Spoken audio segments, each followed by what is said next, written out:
Alright, as promised, the second Kaiju video. Can Zilla Jr. beat the X-Men? So this is basically going to be a brief summary, and plus I like to give a shout out to King Churros, who actually inspired me to make this video with his Could Ben 10 Solar Justice. So if y'all rock with me, y'all better go rock with him because he's doing the God Lord's work over there. So without further ado, please comment, like, and subscribe, and share it with your friends, and let's begin. Starting off with the X-Men, believe it or not, these guys actually get pretty high respectively. Even the members that really, aren't the most, I guess you could say, combat adept, because again, they are not their common counterparts. So let's start off. They would actually scale to Storm and Magneto. And this is important because Storm is actually capable of manipulating things like tornadoes and can even use them to a strong degree to create vacuums, send people flying, and even being able to throw characters as strong as the Juggernaut, who is capable, mind you, of pretty much no-selling a large majority of the X-Men. So they would pretty much scale to her, or at least her AP and attack potency. But keep in mind, characters like Storm are not as durable as that. But speaking of Storm, let's talk about her hacks and abilities. Now, obviously, we know her from her comic counterpart, but this one should be no different, except obviously not the same skill level as the, original. So Storm is actually able to create tornadoes, hurricanes, powerful winds in every form and shape or way. She's also capable of utilizing her electricity, capable of even creating rain and stuff like that, to even douse the flames of Pyro, who actually utilizes, any form of flame, even gasoline flames, which are like extremely hot, or basically oil flames and stuff like that. So she pretty much doused his flames with pretty much ease, and then electrocuted the mess out of him. And again, she is able to basically create vacuums. Now, it's very possible she could suck the wind out of somebody, and I mean, hey, I wouldn't mind that myself, I'm just saying. But nevertheless, let's move on to the rest of the X-Men, starting off with everyone's favorite, Jean Grey. Now, Jean Grey is actually pretty solid in this series, I ain't gonna lie. She's actually able to use her telekinesis to throw people around, throw force fields, and obviously with her telepathy, she's able to mind control people, okay? She's able to do this quite casually, even causing her ex-boyfriend to, I think, fling himself into somewhere. Bro became a mutant hater when he wasn't getting no cheeks. Then we have the likes of Kitty Pryde, who's able to phase through objects and even phase other people into objects. But again, stronger characters, it just simply does not last too long. And again, apparently she does not have the same... Well, she actually does have a slight drawback. She can't phase too many beings that are, bigger than her. But then we have Cyclops, who basically has this optic blast and, well, is actually capable of throwing Juggernaut back with absolute ease. Then there's Rogue, who's capable of absorbing anybody with her touch. And I'm gonna just be for real. I mean, I wouldn't mind her touching me and absorbing all that good stuff I got, know what I'm saying? But that's besides the point. So Rogue is able to take someone's powers and abilities and actually takes them fully, meaning she has the knowledge on how to use them, and, well, that's basically it. She's able to use them to their fullest capabilities, just as the same as the other person. Now, again, it's never stated she really had a limit to how much power she can absorb, as she absorbed all of the mutants' powers, and that includes the X-Men and the Brotherhood, so she was able to absorb all that. Nightcrawler basically can teleport around the battlefield and stuff like that. And then there's Spike, who can basically make himself hard. No diddy. But anyway, we still have the fact that this man can actually make himself hard, and even being able to increase his strength and durability.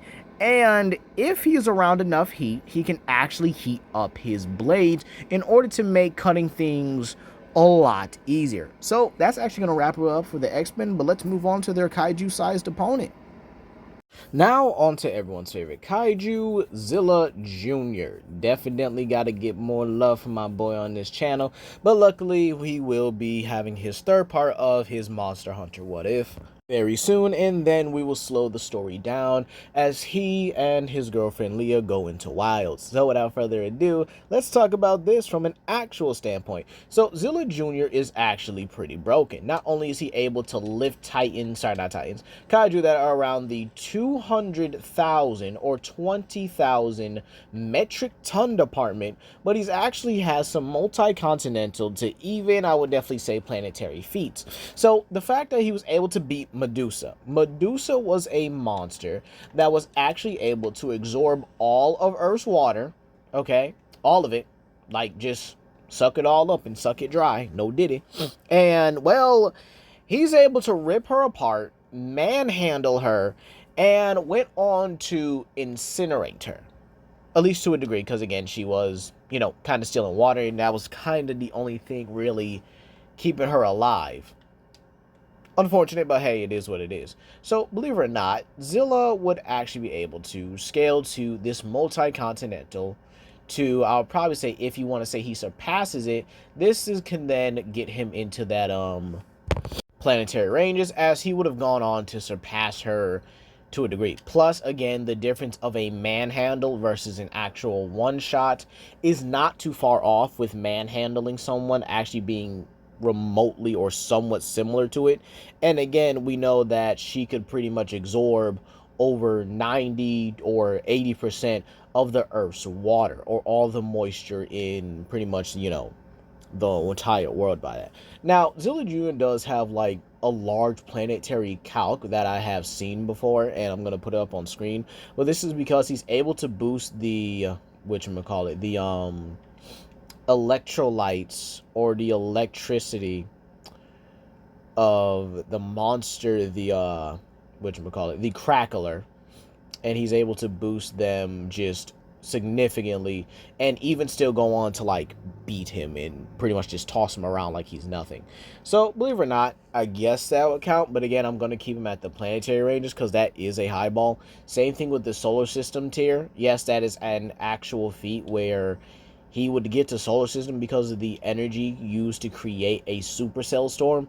But again, I am not really in a believer of that department, because again, that's kind of just like they kind of confirm he's just making a warm front and countering the cold front of the Sub-Zero Manta, which would actually be a decent country level feat considering how warm fronts, work and stuff like that.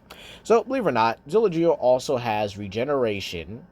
He also has incredible levels of speed. I would definitely say he's FTL, as he's able to react to monsters who can react to his power breath, which is known to be a beam of light. And then we also have the fact he's able to react to the hummingbirds, which actually use light waves in order to make themselves invisible, and they pretty much move at that same speed. So Junior being able to be like, oh, hold up, wait a minute, I could see y'all, and then smack one out, I think it's very fair to say that he should be able to not only react, but even counter beings at those kind of speeds. Plus, he was also able to dodge Cyberzilla's own atomic breath, and considering Cyberzilla was like an enhanced version of his, father and stuff like that, and even given those kind of abilities, I think it would be fair to say that he should be able to react to his own atomic breath at the same length. So again, this would grant him at least FTL in terms of reaction and combat speed. He's also capable of burrowing. He's actually resistant to psychic attacks, with the tachyons actually trying to control him via telepathy. However, this did not work, and this is because he was simply too strong for it. And well, they actually had to amplify themselves with I think a signal that was transmitting back to their home planet. And well, it still took longer than it needed to, and he was distracted. So believe it or not, without those factors, I think it would be fair to say that he would not only be able to resist telepathy, but being able to ultimately withstand a lot of the punishment that some of these characters are ultimately giving him. So, with that being said here, we can actually move on to the final result and answer the question. Can Zilla Jr. defeat the X-Men? So with that being said, let's answer the question. Can Zilla Jr. Or can the X-Men actually survive Zilla Jr. is what we actually should have said, right? And believe it or not, I think it's pretty simple that our big lizard here just straight up curb stomps the X-Men, both in a figurative sense and in a literal sense. Now, while I do love, especially this version of the X-Men, as it kind of grew up with me and kind of taught me that diversity is actually important in someone, as each person is different and shouldn't be judged for it. I mean, unless they're doing some like very questionable things, but hey, it is what it is. But with that being said, Junior is essentially an Omega level mutant in their eyes, because there's no way they could even do it. Now, yes, he has, his anti-feats where some kaiju just straight up beat him up for no reason, and he just kind of sits there taking it, but I definitely have to put that up to plot, in all honesty. And plus, the writers not even knowing what they were doing. Because, again, this dude should have been all over a lot of kaiju like he did in the series. But you have probably, like, one or two instances where he would lose to, like, a cryptid, apparently. And then there was another creature that he lost to. I think it was the Shrewster. But he shouldn't have lost that. The only way I can actually see the X-Men actually winning is if Rogue absorbs enough of Jean to, not hurt her. Or knock her unconscious. But absorb enough of Jean to, well, telepathically combine and drop Zilla Jr. Because that's the only way they're going to beat him.